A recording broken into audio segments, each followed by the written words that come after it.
Hứa Khải đã bật khóc tại buổi gặp gỡ người hâm mộ ở Hành Điền và đích thân phủ nhận tin đồn anh bị thay thế vai nam chính. Sự ủng hộ của Ngọc Chính đã phá vỡ thế bế tắc trước âm mưu của Từ Lệ Sa.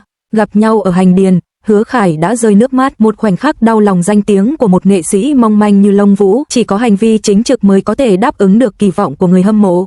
4 năm sau, Du Lý Sa lại khơi lại chuyện cũ, nhưng không có bằng chứng cụ thể. Yêu Trân hết lòng ủng hộ Hứa Khải, và cảnh sát đang chờ sự thật được làm rõ.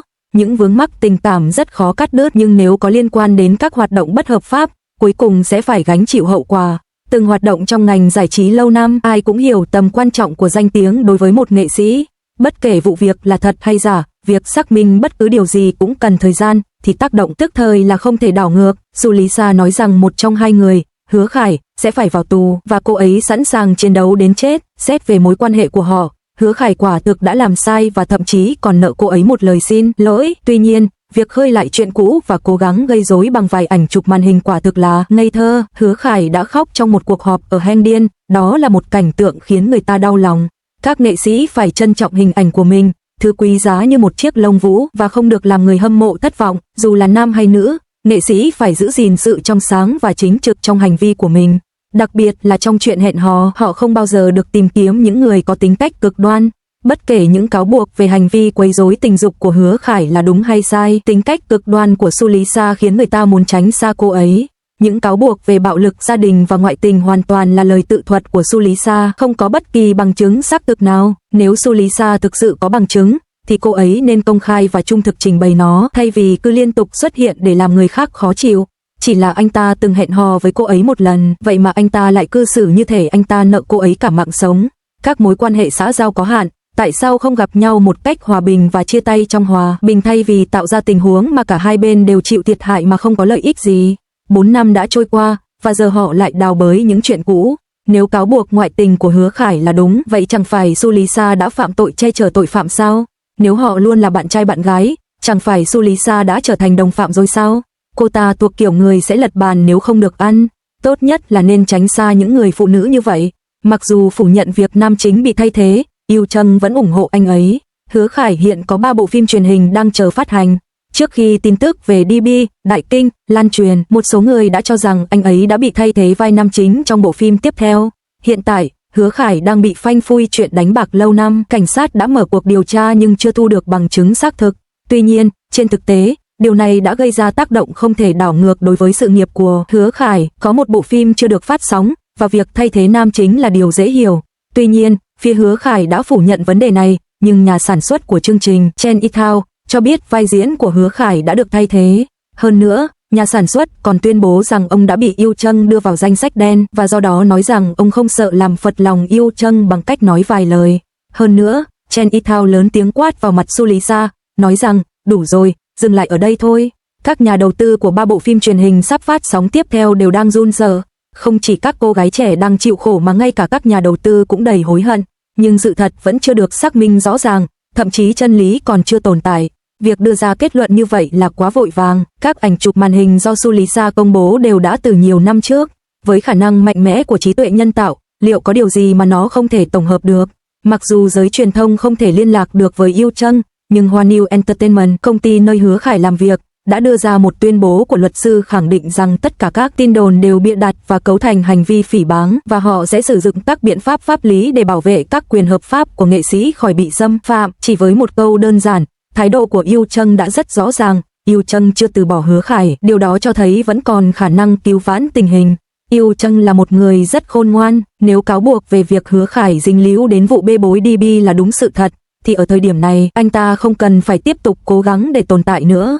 Nếu Yêu Trân không tận mắt chứng kiến các nghệ sĩ của mình bị oan ức, anh ấy đã không thể ủng hộ mạnh mẽ đến vậy. Mặc dù những lời nói lúc này có vẻ yếu ớt, nhưng một khi cảnh sát vào cuộc, sự thật chắc chắn sẽ thuyết phục hơn lời nói. Kế hoạch của Du Lý Sa đã thất bại, và sự thật cuối cùng sẽ được phơi bày. Trên thực tế, kế hoạch của Du Lý Sa chỉ là để Hứa Khải xin lỗi, nhưng phía Hứa Khải không tin rằng họ đã làm gì sai. Lúc này, Du Lý Sa cùng với Bai Seo Seng đã tiết lộ những thông tin gây sốc hơn nữa. Ban đầu, Hứa Khải không trả lời trực tiếp, đơn giản là anh không muốn rơi vào tình huống khó xử khi phải tự hạ thấp mình. Dù sao thì chuyện đó cũng đã xảy ra vài năm trước rồi, và việc cố gắng chứng minh mình không làm gì sai quả thực sẽ khiến anh cảm thấy bất lực. Đặc biệt là khi nói đến chuyện tình cảm, chúng thường vô cùng phức tạp và khó gỡ rối. Ai mà chưa từng vướng vào những món nợ tình cảm rắc rối. Những tiết lộ của Bai Seo Seng và Su Lý Sa về hành vi quấy rối tình dục bị cáo buộc của Hứa Khải đã vượt quá giới hạn chịu đựng của anh ta, và lần này anh ta không còn sẵn lòng dung thứ nữa. Giờ chú Mũ đã nhúng tay vào rồi, cứ để chú ấy tự giải quyết tình hình. Cho dù là người được gọi là biết tuốt, chính Su Lý Sa hay Hứa Khải, tất cả bọn họ đều phải báo cáo cho các cơ quan chức năng có liên quan. Nếu Bai Seo Seng và Su Lý Sa không thể đưa ra bất kỳ bằng chứng xác đáng nào, thì hành động của họ cấu thành tội phỉ báng và vu khống, và họ sẽ phải tự gánh chịu hậu quả. Nếu Hứa Khải thực sự tham gia đánh bạc, Su Lý Sa có lẽ sẽ khó mà thoát khỏi tình huống này mà không bị tổn hại. Cô ấy cũng biết rõ sự việc từ đầu đến cuối nhưng lại không báo cáo và thậm chí còn nhận khoản chuyển khoản 6.000 nhân dân tệ. Cho dù cô ấy có lý do chính đáng, việc giải thích rõ ràng cũng là điều không thể. Tại sao Hứa Khải lại duy trì được sự nghiệp ổn định như vậy? Câu trả lời rất đơn giản, anh ấy thực sự tận tâm với diễn xuất và thực sự muốn xuất sắc trong nghề. Năm ngoái, Hứa Khải và Dương Tử cùng xuất hiện trên một chương trình truyền hình thực tế sau khi hợp tác trong bộ phim Huyền thoại Chân Hoàn. Trong chương trình, anh ấy đã nói đùa rằng, nếu tôi dạng chân ra, vùng kín của tôi sẽ bị lộ. Câu nói này đã bị biên tập lại thành cảnh phản cảm. Tuy nhiên, những người hâm mộ biết chuyện hậu trường đã lên tiếng cho biết rằng họ vừa mới sửa lời thoại lúc 3 giờ sáng, và khi Dương Tử đưa cho anh ấy một lon Red Bull để tỉnh táo, cô ấy đã thốt lên, tôi thực sự không khó chịu với anh đâu. Ý nghĩa rất trực tiếp, cô ấy không khó chịu với những người sẵn sàng nỗ lực vì vai diễn. Nỗ lực của ông ấy kiên trì hơn hẳn những người khác. Trong quá trình quay phim Tuyết rơi ở Trường An, ông đã giảm 12 cân, không phải cố ý mà bằng cách thức đến rạng sáng mỗi ngày để luyện tập đàn tranh 7 giây, luyện tập đến mức các ngón tay phồng rộp, tất cả chỉ để trông giống một học giả cổ đại. Khi quay phim Kinh Đô, đội ngũ đạo cụ đã chỉnh sửa ngoại hình nhân vật để làm nổi bật vẻ ngoài của họ, nhưng ông đã tự nguyện đến núi Thanh Thành và ở lại đó 10 ngày, sao chép kinh sách, nhận biết hương trầm và học thần chú, luyện tập các bước khí công, ngay cả khi đang bị những vết thương cũ, ngay cả trong buổi livestream mừng sinh nhật, khi máy quay lia đến vết sẹo mờ trên má trái, phản ứng của Hứa Khải chỉ đơn giản là tôi bị ngã khi quay phim cách đây không lâu và cần khâu 4 mũi. Anh ấy không nói thêm gì nữa, người hâm mộ cảm thấy tiếc cho anh và tràn ngập phần bình luận.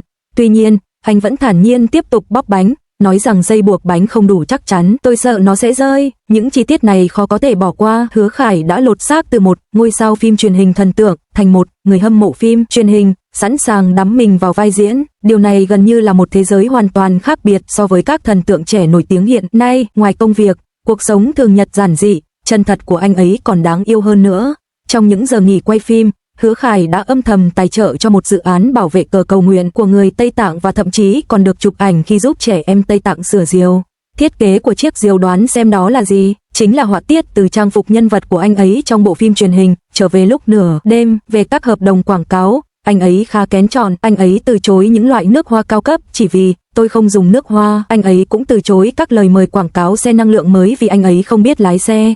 Sau đó, anh ấy đã hợp tác với xưởng gốm sứ xanh trắng Ginger Dichen, tự tay chế tác các sản phẩm trên bàn xoay gốm, khắc chữ viết tắt của mình lên chúng, ngay lập tức nhận được lời khen ngợi từ ngành công nghiệp. Do đó, bất kể nhân vật của Hứa Khải trong phim cuối cùng có vấn đề gì hay không, Su Lý Sa chắc chắn sẽ phải trả giá cho việc này. Có lẽ ban đầu Su Lý Sa chỉ muốn một lời xin lỗi, nhưng giờ đây sự việc đã leo thang nghiêm trọng và vượt khỏi tầm kiểm soát. Một số cư dân mạng tình cờ bắt gặp Hứa Khải đang ăn tối tại một quán mì nhỏ. Lúc đó, mặc dù đang ở tâm điểm của sự chú ý, anh ấy dường như không bị ảnh hưởng bởi sự việc và vẫn tiếp tục cuộc sống như thường lệ. Tuy nhiên, anh ấy không khỏi xúc động sâu sắc khi sự việc liên quan được nhắc đến. Liệu chính Hứa Khải có lỗi hay không vẫn còn phải chờ xem. Tuy nhiên, người ta tin rằng sự thật sẽ sớm được phơi bày và khi đó sẽ không thể che giấu được kẻ nói dối.